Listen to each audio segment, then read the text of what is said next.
Welcome everybody here in episode number 5 of C.P.E.Bach in Pieces. My name is Wim Winters. In case this is your first time here on Authentic Sound, our channel is dedicated to the music of Bach, to Beethoven mainly, and the word discover actually is in the center of everything. Discovering by doing research, sharing music, sharing performances, and discovering perhaps hidden or unknown layers of emotions that can touch or maybe inspire you. So we are sitting here just very briefly before we dive into the content of this episode in front of the chapel. You will remember that from recordings that I've done here with the fretted Christopher Clark clavichord. It was a trilogy, and this is a very beautiful place to sit here. It's holiday when I'm recording this, school holiday when I'm recording this episode, so the children are at home. And since our recording studio is not finished and even not started yet, the best way to make these videos is go out and search for some nice locations. So this chapel is very symbolic. It's one of the oldest places here in the village where I live. It's just 2 kilometers from my house. There was even religious activities here. It's documented and way back the 6th and 7th century, so really, really old. And the chapel here, it's building them so much in the course of history, and its foundations here are 14th, 15th, 16th century, and actually the building itself is 16th century, and the interior is very original, so very nice to sit here. The sun was shining, but she's coming back. So in this episode, I'd like to talk to you. This last one before we dive into the content of the book, so the real content. So yeah, with the introduction and what it has to offer. Before that, the last episode to talk a little bit about the context around that, and this episode will be about the influence of the Versuch, so Bach Treatise on the true art of keyboard playing, because that's what we are discussing here. And the influence it had in the later 18th century and in the 19th century and even in the 20th century. So I've made some notes, I'm going through them with you. And what was of great help is this edition, this is the first part of the Packard Edition. It's the new one. I've made an episode on that already, but if you've not seen that, I would like to check the complete edition out. This is not so expensive actually. I thought it was something like 75 euros for the 3 volumes, which is like this, and the shipping costs were kind of expensive, but I think it's worth your money. And the introduction here, together with the Mitchell edition, the English translation, because this is in German, the Mitchell edition is in English, 1949, still available, was of great help in preparing this episode. So I want to mention that there's a link in the description box to this episode, to these volumes if you want to check them out. So, obviously, the Versuch of Emanuel Bach was considered to be one of the most important books, even at the time of the publication.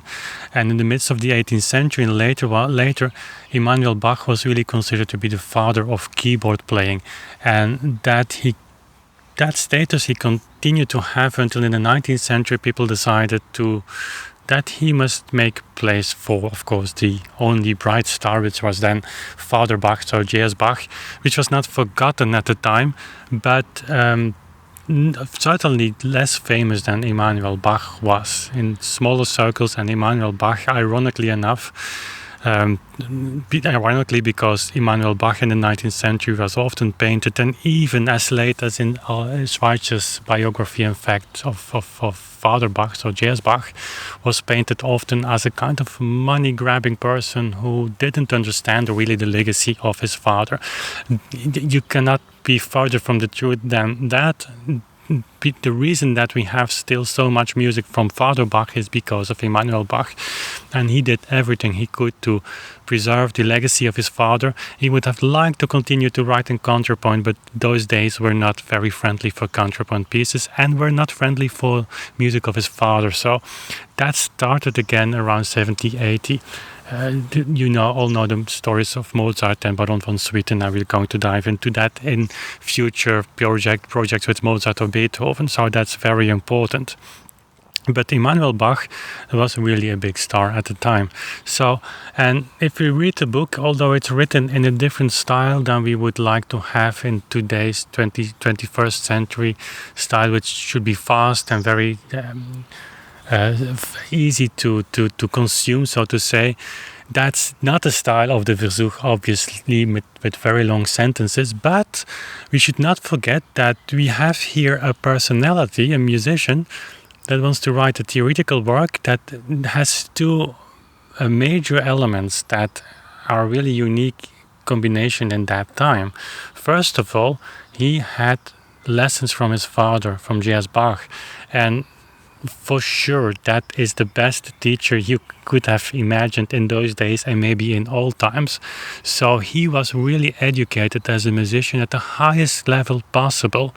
At the same time, he was a lawyer. He studied in Frankfurt an der Oder, and he had an education where he was taught how to pronounce and how to come to really write his ideas down. So in this book, although it's not written in the style as we in the 20th century, 21st century would like to have, it is very clear, and I shouldn't touch my microphone, and he himself, Emanuel Bach, as he was writing to Schwickert in 1780 and later, for the preparation of his new book, so the new edition, Emanuel was writing, you would like an expansion for the new edition, and there is hey, oh lief, ja, goed je mee op de video, ja, allee dan zo.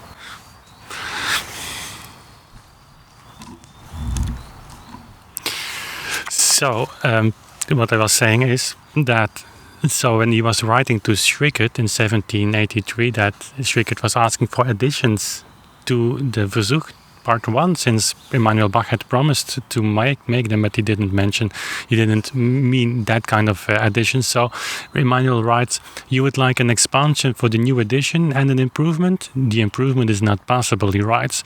The text has been taught through as rigorously as it can be. The expansion can take place if you want. That's a very important quote, not saying that Emanuel was really kind of self-opinionated person, but he was really convinced that what was in the Versuch was complete.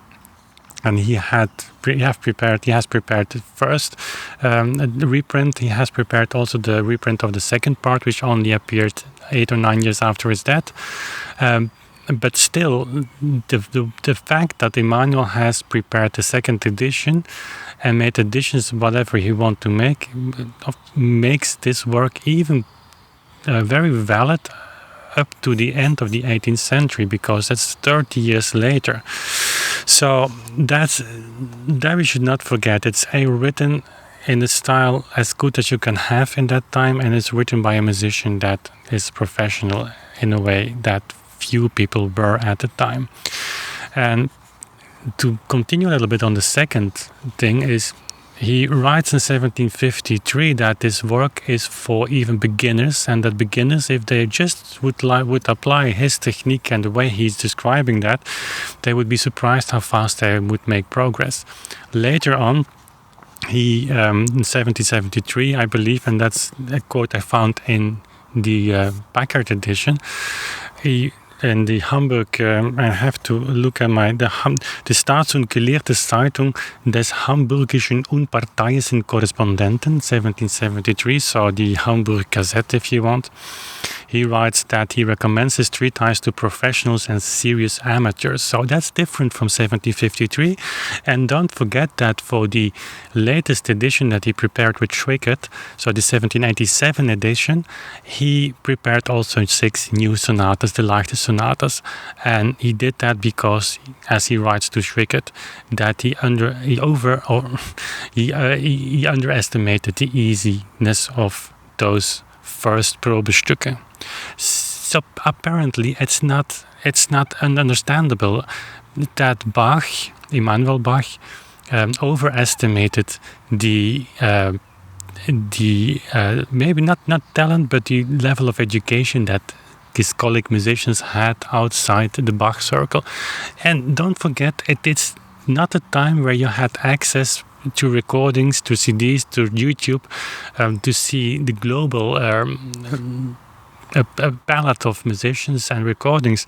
It is something people were very isolated, and it's not because there was an international way of connecting to each other with letters that they were really at the height, that they really were knowing what was going on really in detail in next villages, even in next cities, certainly. So Bach reduced the ambition or he increased the ambition, in fact, for the Versuch later. So that's the level that it had. So the influence, speaking about the influence on the Versuch, on later authors and musical performances, that is gigantic. You cannot overestimate the importance this book had, certainly in the German areas. If I just read the research that C.P.E.Bach, so the author and the editor of the Packard Edition Versuch parts, what he's found is that there are clear traces, and that of course everybody knows in Leopold Mozart. That's everybody knows. I mean, it's obvious that Leopold Mozart was aware of the book of C.P.E.Bach. So, and that's interesting because that leads to Wolfgang, of course. Then there is Georg Simon Löhlein, 1756, 1781, and this Löhlein actually is mentioned also by C.P.E.Bach. He was one of those who just took passages out of his book, of Versuch, changed it, modified it without mentioning his name. But anyway, was an influence. He was influenced by Emanuel Bach. Then a gentleman named Michael Johann Friedrich Wiedeburg is an unknown for me, 1765, 1775. Then Johann Friedrich Christmann published something with keyboard playing 1782, 1789. Georg Friedrich Wolf, 1783. Ernst Wilhelm Wolf, that's more known, 1785. Then, of course, 1789, Daniel Gottlob Tuck, and it's obvious that he was influenced by C.P.E.Bach. Remember that 1789, when Gottlob Tuck's book was published, that the second edition of the first real Schwickert edition, the 1787 modified edition, was just published 2 years before. So, but that's interesting to compare, and we will definitely going to read close read Gottlob Tuck after this series which C.P.E.Bach has finished.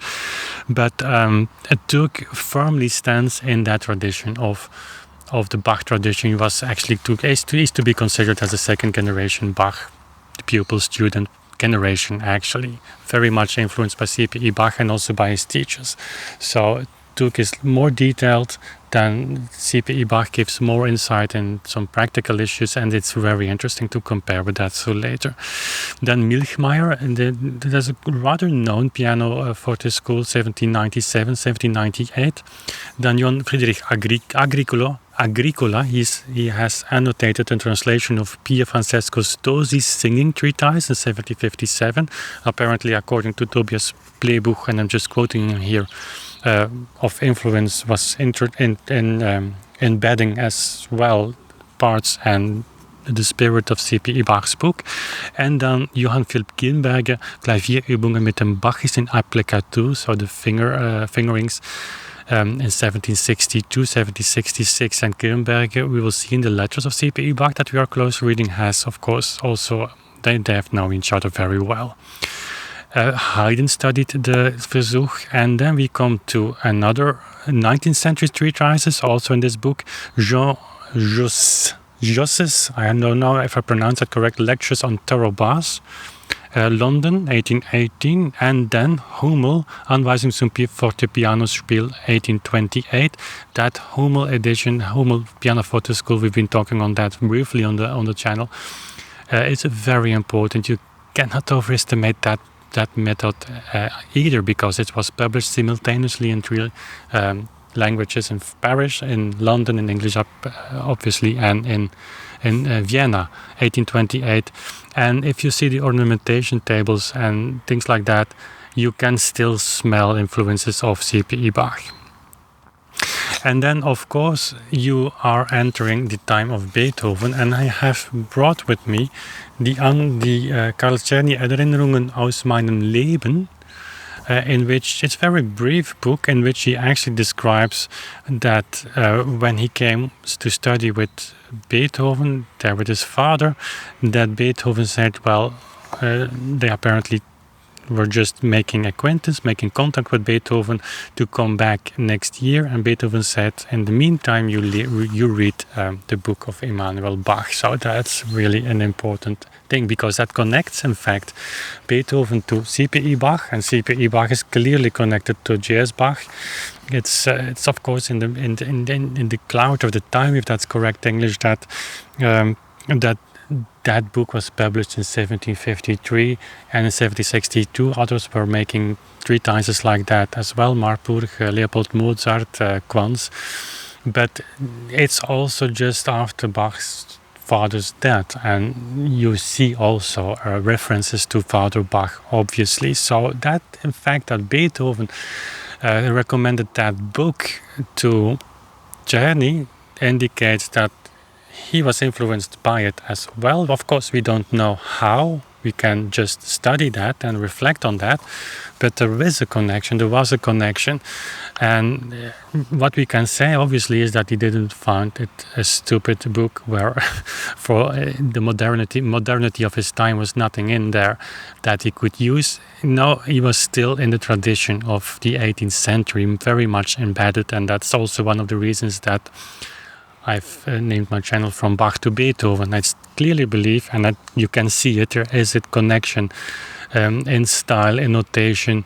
Of course, the musical style changes. They're going back in the late 18th century a little bit to the polyphonic style of writing, but of course not in the old Bach style. But C.P.E.Bach is the axe really that connects the tradition of the early 18th century with the later 18th century, and a notation that's gigantic. That connection, I think it's 1-to-1 even.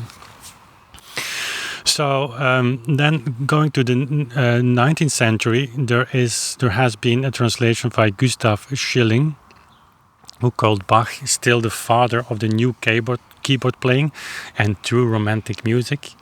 And his 1852 edition of the Versuch was heavily altered and really tailor-made for the 19th century piano player, in fact. But still interesting to realize that even in that edition, much of Emanuel Bach's spirit has been preserved. And then we come, of course, in the 20th century, and there you have the figure of Dolmetsch. I've here his book, The Interpretation of the Music of the 17th and 18th Centuries. This is really mind-blowing to read what a level of understanding that those people had, and without Google documents and without Google scans and Google Books and internet and IMSLP and everything. So that's mind-blowing to realize what is there. And of course, C.P.E.Bach was of great influence of all those people, and maybe even started the historical informed performance practice, which in my opinion is you could say started actually in the 18th century. And you could even go as far back as saying that Emanuel Bach, by preserving and by promoting as much as he could the work of his father, in fact pushed it to the 8th of the century. He made the bridge. And when people like Mozart started to write again in counterpoint and under the influence of Baron von Swieten as well, that's a figure we're going to treat as well, because he is also of great influence on the music history. Mozart trying to buy a Silbermann clavichord, having a Friederici clavichord, and so on. I mean, those people were really embedded in the deep 18th century style, and you could say that the looking back attitude started there. But in the 19th century, there was of course a kind of attitude to change things towards their time. Although the research was done very, very deep, and we should not throw away everything they have written in the 19th century, because they were much closer to the 18th century than we were. But people like Dolmetsch, I think that we today underestimate the value and the importance of what he has done. Was of course a clavichord builder as well, and we have to cover Dolmetsch extensively on the channel in the future. And I know some people are really, really deep into the life and understanding of Dolmetsch. So, and then we of course are in the 20th century, and C.P.E.Bach today is one of the most important books still. I'm looking on my recorder, it's 20 minutes, has been a long episode, but I think that's the nature of these types of videos. The influence of a book over 200 years is of course not something you can discuss in 5 minutes. Yeah, you can do it, but not in detail. So, I hope you like this. Next episode will be diving into the preface of Emanuel Bach's Versuch, and that will keep us busy for some episodes, I can promise you that. If this is your first time here on Authentic Sound, I'd love to have you subscribed. As I was saying at the beginning, my channel is now really heading Discover Emotions, because that's actually what it is. It sounds a little bit cheap maybe at the first, if you hear that first, but in fact, if you play music, if you research music, if you study the history of music, in what context you're doing that, the end goal is to discover the beauty, the emotions in the music. And if research helps giving new perspectives, that's great. And that's actually what I am doing, and sharing that with you is a privilege. So I would love to have you here join us, the Authentic Sound community, and we will see each other then very soon again. Bye.